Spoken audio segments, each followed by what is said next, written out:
Hi guys! Welcome and welcome back sa aking channel. This is Donna again. And today mga mare ay magsishare na naman ako sa inyo ng isa na namang patok at trending na pangnegosyo recipe. At ngayon nga ay isa na namang version ng ating summer pangnegosyo recipe na halo-halo ang isishare ko sa inyo. So ang gagawin natin ngayon mga mare ay ang ating halo-halo overload. Kaya kung isa ka sa naghahanap ng pangnegosyo recipe ngayong summer ay perfect na perfect sa'yo ang video na to. Tara na guys, wag na nating patagalin at umpisahan na nga natin ang paggawa sa ating halo-halo overload. At uumpisahan nga natin yan mga mare, syempre sa pagluluto sa ating mga gagamiting sangkap para sa ating halo-halo. At uunahin na nga natin mga mare yung ating minatamis na langka. So, maglalagay lang ako ng konting tubig dito sa ating pan and maglalagay ako ng 1 tablespoon nitong ating vanilla extract or vanilla essence. Tapos mga mare, haluin lang natin yan ng maayos. At maglalagay din po ako dito ng sugar. 2 tablespoon lang po yung ilalagay ko dito. Pwede rin naman po na wag na kayong maglagay dito ng sugar since matamis naman yung ating langka. Pero isa din po ito sa way ko para hindi madaling masira yung ating langka. At pagkalagay nga natin sa ating langka ay hahaluin lang natin yan para po kumapit yung syrup na ginawa natin dito sa ating langka. At lulutuin lang natin yan mga mare ng mga ilang minuto. At from time to time po ay hahaluin din natin ng bahagya itong ating langka para po maiwasan natin na masunog yung ilalim nito. At after ilang minutes nga mga mare, ayan nga at na-absorb na nung ating langka yung ating syrup or yung ating liquid. At kung mapapansin nyo rin ay luto na din po itong ating langka.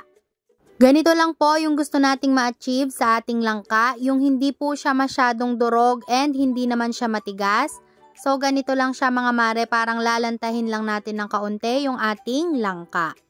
Okay na nga yan mga mare, so pwede na nga nating patayin yung ating apoy at papalamigin lang natin to guys, tapos ay ililipat na natin sa isang lagayan. At next naman nating lulutuin mga mare ay yung ating saging or yung ating minatamis na saging. So same lang din po yung gagawin natin, naglagay lang ako ng tubig and then naglagay din po ako ng asukal. Tapos mga mare, hahaluin lang natin yan ng bahagya para ma-dissolve yung ating sugar. And maglalagay din po ako dito ng vanilla extract or yung vanilla essence. This is optional naman po pero mas okay kung maglalagay tayo. Tapos ay next naman nating ilalagay yung ating na-slice na mga saging. So depende na po sa inyo kung gaano kalalaki ang gusto nyong slice sa inyong saging. Tapos ay hahaluin lang natin yan guys ng bahagya para po kumapit din yung nilagay natin na asukal dito sa ating saging. Dahil kung mapapansin nyo nga po ay medyo maasim yung ating saging, kaya medyo marami din po yung nilagay ko dito na asukal. Tapos after natin yung haluin mga mare ay tatakpan po muna natin ito at hayaan muna natin ito for at least 2 to 3 minutes. At after ilang minuto nga mga mare, ayan nga at kumukulo na itong ating saging. So hahaluin po natin ito from time to time para po hindi manikit yung ating saging sa ilalim. At para po maiwasan natin na masunog itong ating nilulutong saging. At pagkatapos nga ng ilang minuto mga mare, kapag ganito na po yung itsura nitong ating saging ay okay na po yan.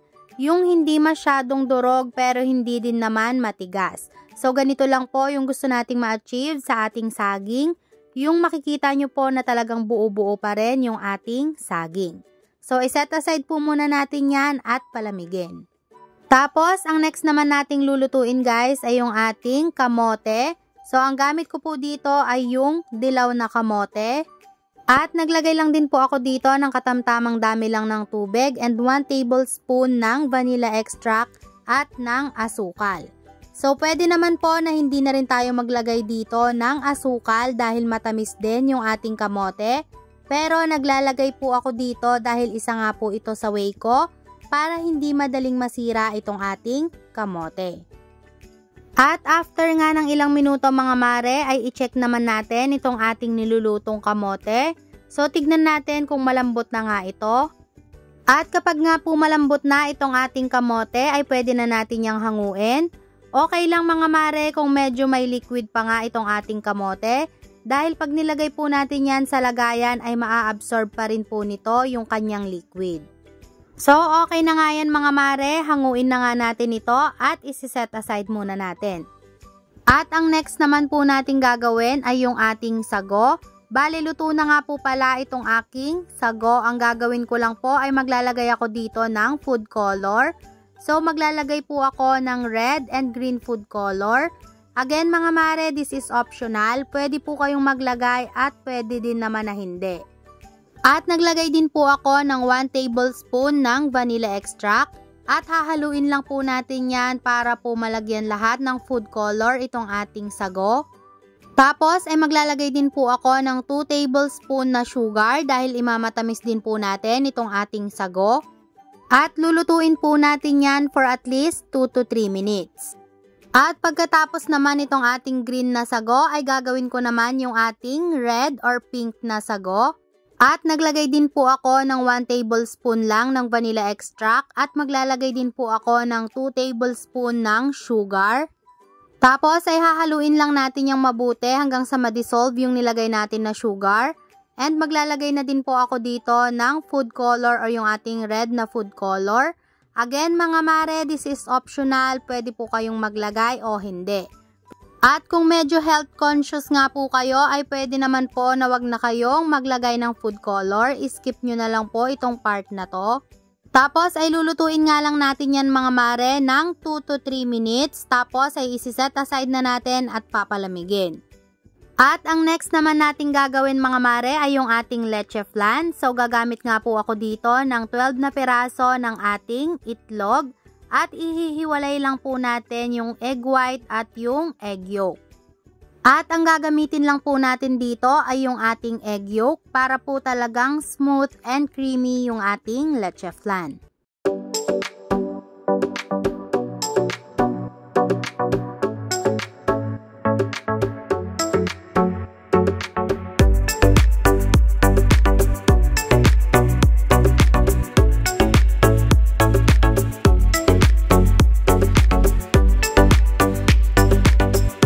At pagkatapos naman po ay imimix lang natin or ibibit lang natin itong ating mga egg yolk.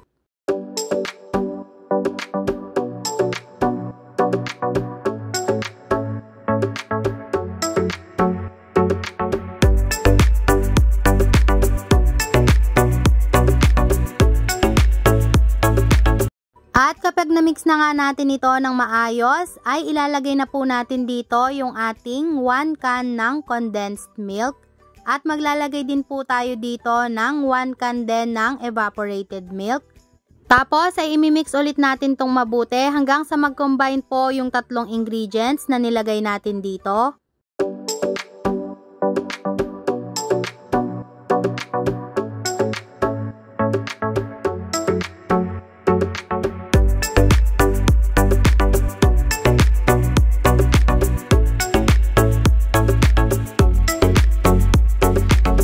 At after nga po natin yung ma-mix ng maayos ay sasalain naman natin para po matanggal yung mga buo-buo and to make sure po na talagang smooth yung kakalabasan ng ating leche flan.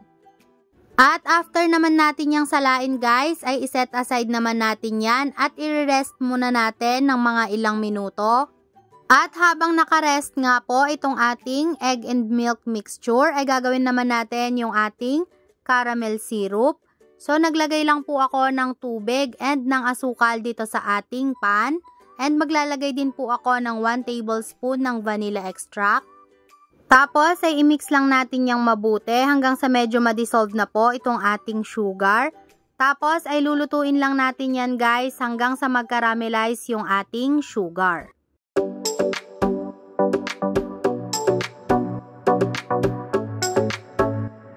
At after ilang minutes nga po ay ganito na yung ating asukal. So patayin na natin yung ating apoy.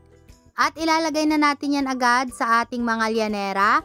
So ang gamit ko po dito ay yung small size and medium size ng bilog na lyanera. At kailangan guys, after nga nating mag-caramelize ng ating sugar ay ilagay na natin ito agad sa ating lyanera. Dahil mabilis nga lang po itong tumigas.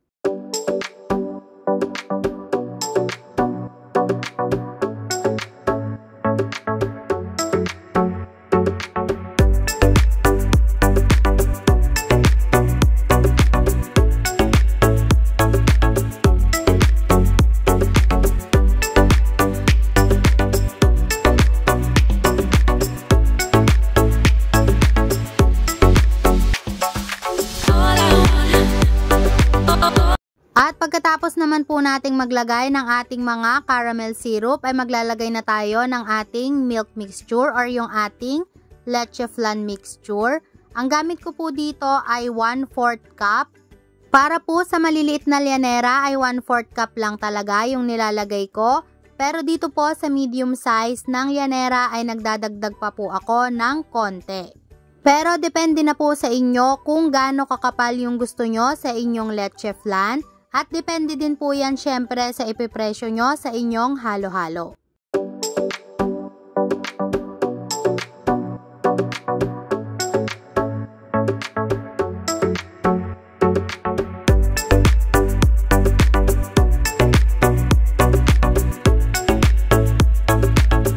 At eto na nga po yung mga nalagyan natin ng mga leche flan mixture.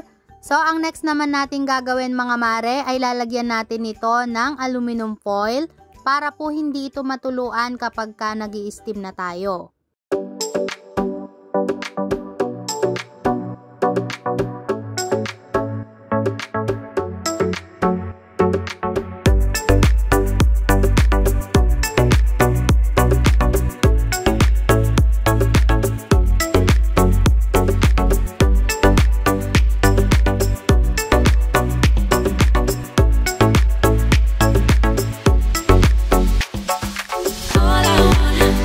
At after nga po natin yung makover ng aluminum foil, ay itatransfer naman natin ito o ilalagay na natin ito dito sa ating steamer.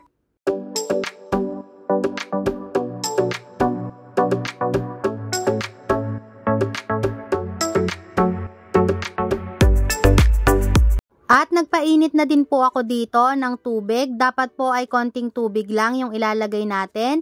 At dapat po ay mahinang-mahina lang yung ating apoy. At i-steam lang natin yan guys for at least 40 to 45 minutes sa sobrang hinang apoy. At after 45 minutes mga mare, ito na nga yung ating leche flan at pinalamig ko na nga rin pala ito ng mga ilang minuto. So ayan po, ganito yung kakalabasan ng ating leche flan. At kung makikita nyo nga mga mare ay talagang napaka-smooth nitong ating leche flan.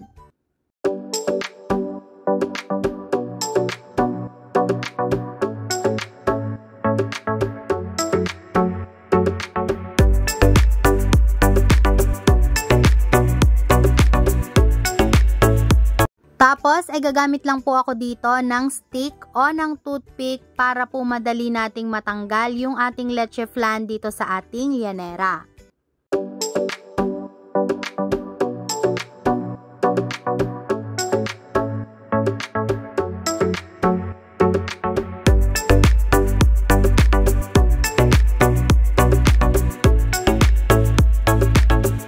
At eto na nga mga mare, ganito nga ka-smooth yung kakalabasan ng ating leche flan. At kung gusto nyo naman po ay pwede rin naman kayong gumamit ng llanera na hindi bilog. So depende na po sa inyo kung ano yung gagamitin yung llanera. Tapos mga mare, iset aside muna natin itong ating mga leche flan. At ang next naman natin gagawin ay yung ating custard milk. At gagamit naman po ako dito ng 5 piraso na large size ng itlog. Pero kung maliliit po yung gamit nyo na itlog ay pwede kayong gumamit ng 6 to 7 pieces. Tapos ay paghihiwalayin lang din po natin yung ating egg white at yung ating egg yolk. Dahil egg yolk lang din po yung gagamitin natin para dito sa ating custard milk.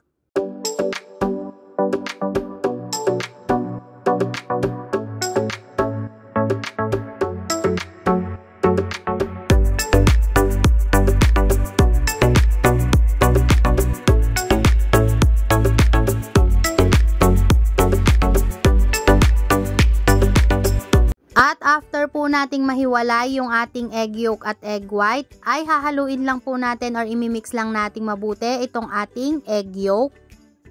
At pagkatapos po natin yung haluing mabuti, ay isi-set aside po muna natin yan. At ang next naman nating gagawin ay yung ating milk mixture. So naglagay na po ako ng 2 can ng evaporated milk. At maglalagay din po ako ng 1 can ng condensed milk. At haluin lang natin yan guys ng mabuti para po mag-combine ng maayos yung ating condensed milk at evaporated milk.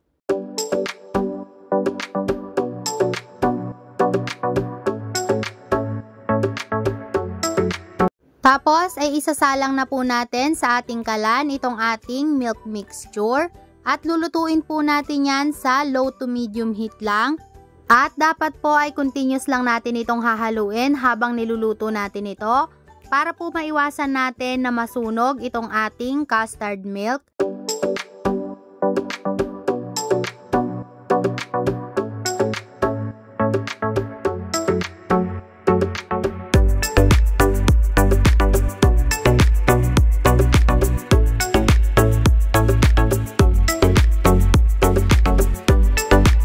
At pagkatapos nga ng ilang minuto mga mare, kapag mainit na itong ating milk mixture, ay mag-a-add lang po tayo gradually nitong ating milk dito sa ating egg yolk. Dapat po ay paunti-unti lang ang paglagay natin dito para po hindi mabigla ng pagkakaluto itong ating egg yolk.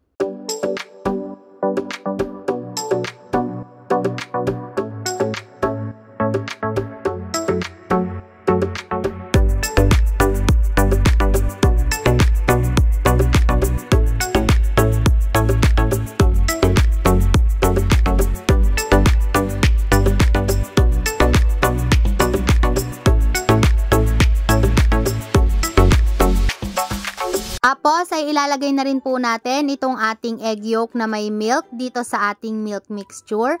So kaya lang po natin yun ginawa ay para po hindi mabigla ng pagkakaluto yung ating egg yolk at para po maiwasan natin na magkaroon ng buo-buo itong ating custard milk. At kapag nalagay na po natin dito yung ating egg yolk ay hahaluin pa natin yan at continuous pa rin po natin itong lulutuin for at least 3 to 5 minutes pa. Tapos ay maglalagay po ako dito ng 1 tablespoon ng vanilla extract or vanilla essence. And maglalagay din po ako dito ng isang patak lang ng egg yellow food color. This is optional po, pwede kayong maglagay at pwede rin naman na hindi. Kaya po ako naglalagay ng egg yellow na food color ay para po mas matingkad yung ating gatas or yung ating custard milk. But again, this is optional. Pwede nyo pong gayahin at pwede rin naman na hindi. At pagkatapos nga ng ilang minuto mga mare, ay pwede na nga nating i-turn off yung ating apoy. Tapos ay isi-set aside po muna natin itong ating custard milk at papalamigin po muna natin yan.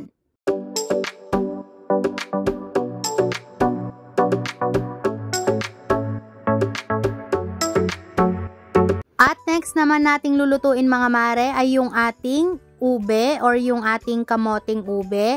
Ang gamit ko po dito ay yung pangkaraniwan lang na kamote pero pwede po kayong gumamit dito ng ube halaya or yung talagang ube. At lalagain nga lang natin mga mare itong ating mga kamote. At pagkatapos nga ng ilang minuto ay i-check na natin kung malambot na nga itong ating mga kamote. At kapag nga malambot na mga mare itong ating mga kamote ay pwede na natin yang hanguin at iset aside muna natin at palamigin.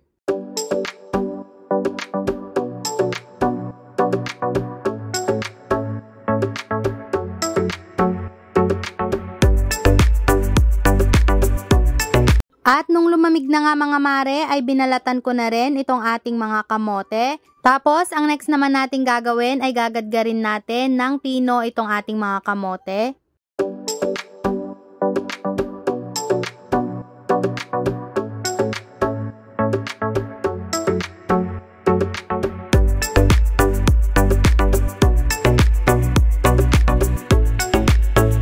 At ganito nga lang mga mare yung gagawin natin. Tapos ay ulitin lang natin yung process hanggang sa matapos natin lahat yung ating mga kamote.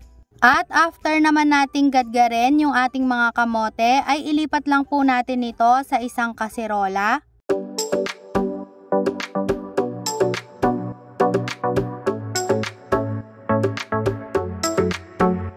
Tapos ay maglalagay lang po ako dito ng 1 can ng evaporated milk. And maglalagay din po ako ng 1 can ng condensed milk.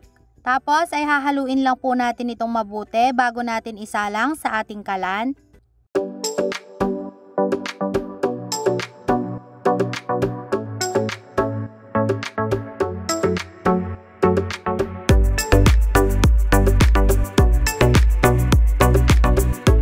Tapos ay lulutuin po natin ito sa mahinang apoy lang. At continuous lang din po ang paghahalo natin dito para po maiwasan natin na masunog ang ating ube. At naglagay lang din po ako ng konting vanilla extract at naglagay na din po ako dito ng ube food color. Ang paglalagay po ng ube food color ay optional lang. Kung ayaw nyo pong maglagay ay okay lang din naman. Naglagay lang po ako ng food color para po mas matingkad yung pagka-ube o pagka-purple nitong ating ube kamote. Pero kung ayaw nyo nga pong maglagay ay okay lang din naman. Tapos ay lulutuin po natin ito for at least 10 to 15 minutes at continuous lang po tayo sa paghahalo dito.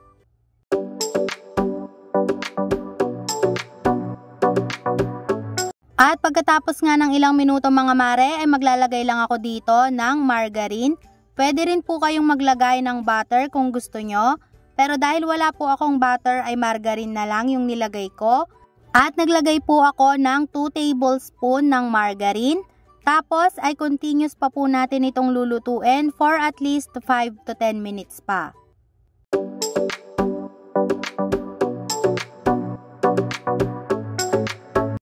At kapag ganito na nga po yung ating kamoting ube ay pwede na po yan. So iset aside na po muna natin.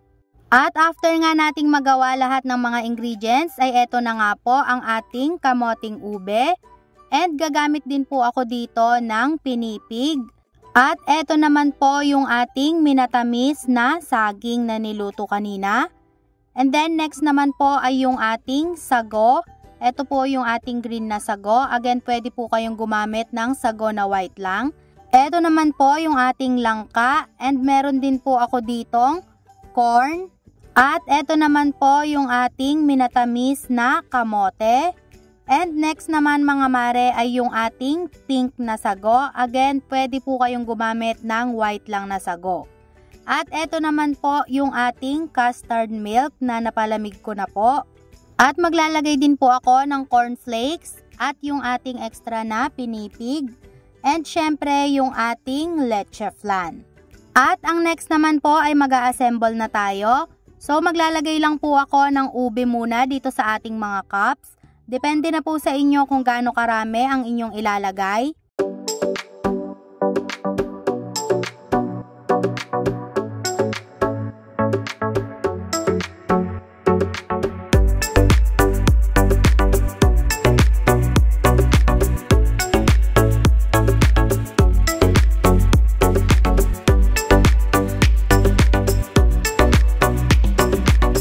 Tapos ay maglalagay na po ako dito ng tag 1 tablespoon po ng ating pink na sago. Tapos sunod naman po ay yung ating saging. And next naman ay yung ating corn. So depende na po sa inyo kung ano yung pagkakasunod-sunod ng inyong mga ingredients. Ang tip ko lang po ay paghiwalayin nyo yung inyong pink at green na sago kung gagamit din po kayo ng pink and green na sago.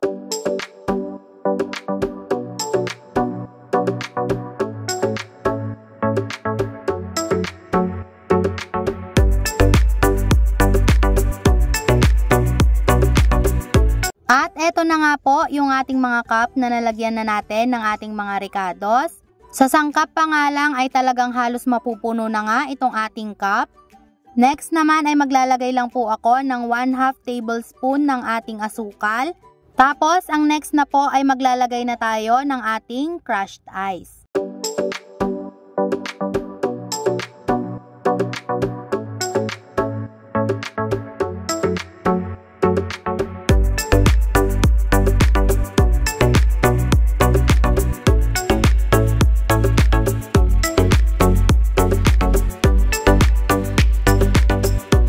At next naman po ay maglalagay na tayo dito ng ating custard milk. At sa mga magtatanong po kung gaano karami ang nilalagay ko na custard milk, naglalagay po ako dito ng 1/4 cup and nag-add po ako ng 1 tablespoon pa na custard milk. Pero depende pa rin po yan sa inyo kung gaano karami ang gusto nyong ilagay. At depende rin po syempre sa kung magkano ang ipipresyo nyo sa inyong halo-halo.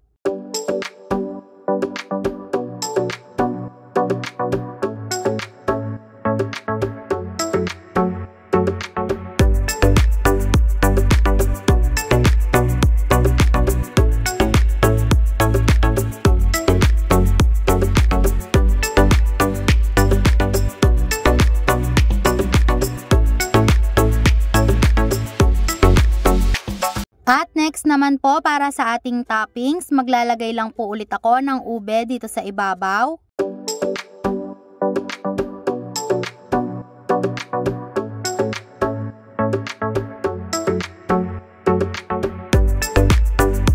At next naman po ay yung ating slice ng leche flan.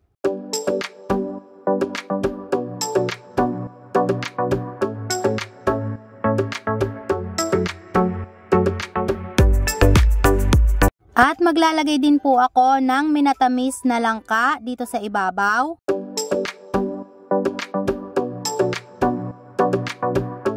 And lastly mga mare ay yung ating cornflakes.